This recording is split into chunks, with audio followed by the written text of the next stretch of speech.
Hello दोस्तों, आप लोगों का स्वागत है यूट्यूब चैनल महादेव पाठशाला पर। और मैं आर के कौंड आज आप लोगों को बताऊंगा कि जो संगीत नाटक अकादमी है वो पुरस्कार दिए गए हैं, किंतु ये केंद्रीय संगीत नाटक अकेडमी के द्वारा नहीं बल्कि उत्तर प्रदेश के द्वारा दिया गया। तो चलिए बिना देर के स्टार्ट करते हैं। पहला सवाल बन रहा है कि जून 2026 में वर्ष 2021 से लेकर 2024 के लिए कुल कितने कलाकारों को संगीत नाटक अकादमी पुरस्कार दिया गया है। तो ये टोटल 51 को दिया गया है।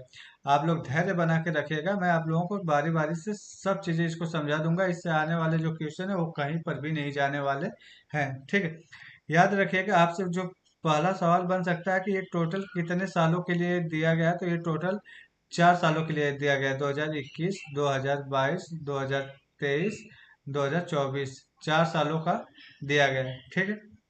चलिए आगे थोड़ा समझते हैं कि जो हमारी संस्कृति मंत्रालय है ना, वो हमारे देश में जो कला और संस्कृति है उसको बढ़ावा देने के लिए 3 अलग अलग जो अकादमी है उसकी संरचना की है। और वो जो अकादमी है वो कला और संस्कृति को बढ़ावा देने का काम करती है।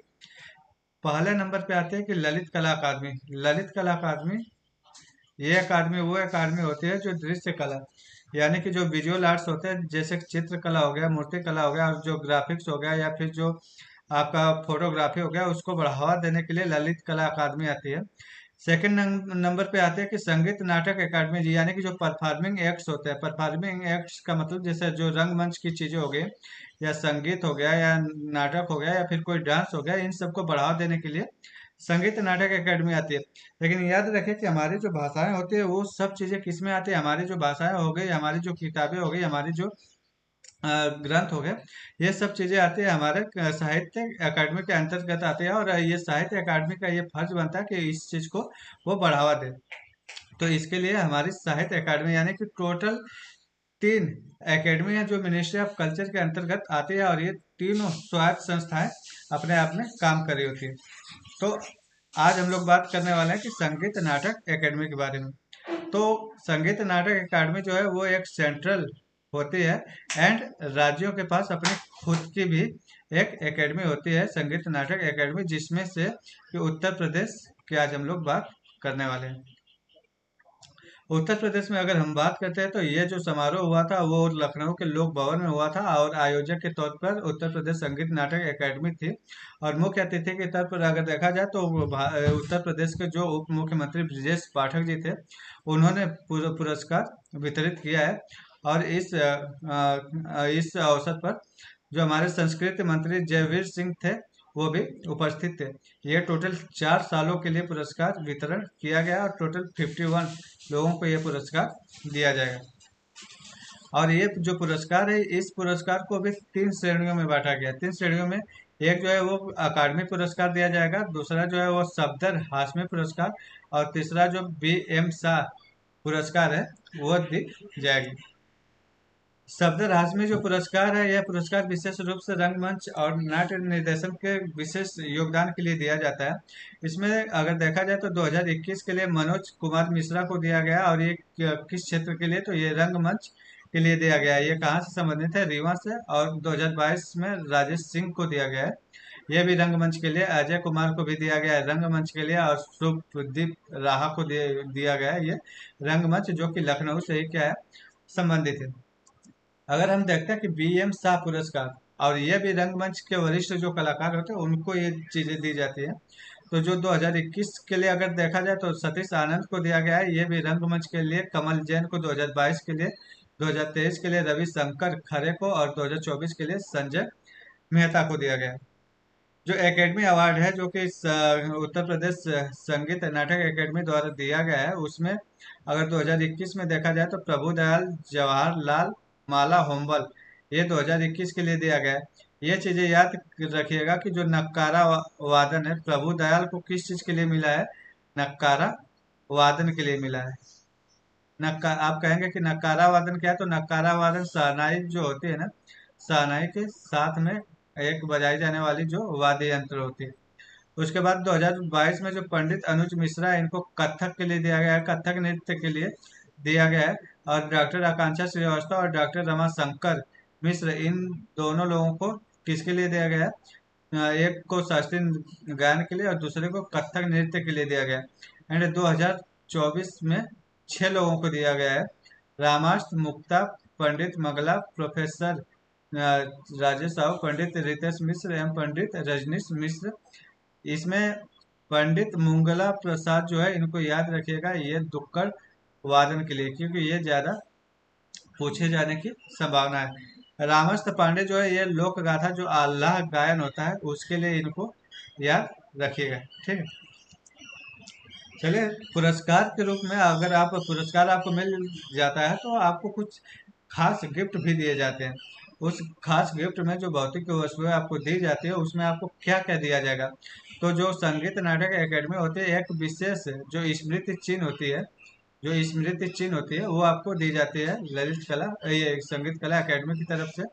एक आपको ताम्र पत्र दिया जाता है, और उस ताम्र पत्र जिस पर जो कलाकार का नाम होता है, वर्ष होता है, और उस जिस विधा में उसको सम्मान मिला है वो आपको उस पर खुदा हुआ मिलता है।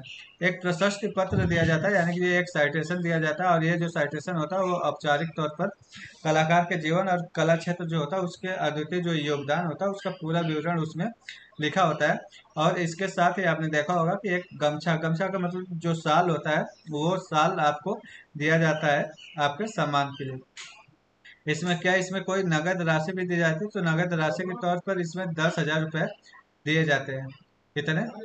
10,000 रुपये इसमें दिए जाते हैं। और भविष्य में का एक मानदेय भी दिया जाता है। मानदेय का मतलब ये है कि जो 70,000 रुपये है, वो आपको, अगर आप कहीं पे भी परफॉर्मेंस करें, जैसे मान लीजिए कि इसमें एक 70,000 रुपये मानदेय का मतलब ये है कि मान लीजिए भारत सरकार कोई प्रोग्राम करते हैं और उसमें आपको बुलाते हैं, तो आपको प्रदर्शन के बाद कोई मोल भाव करने की जरूरत नहीं पड़ेगी।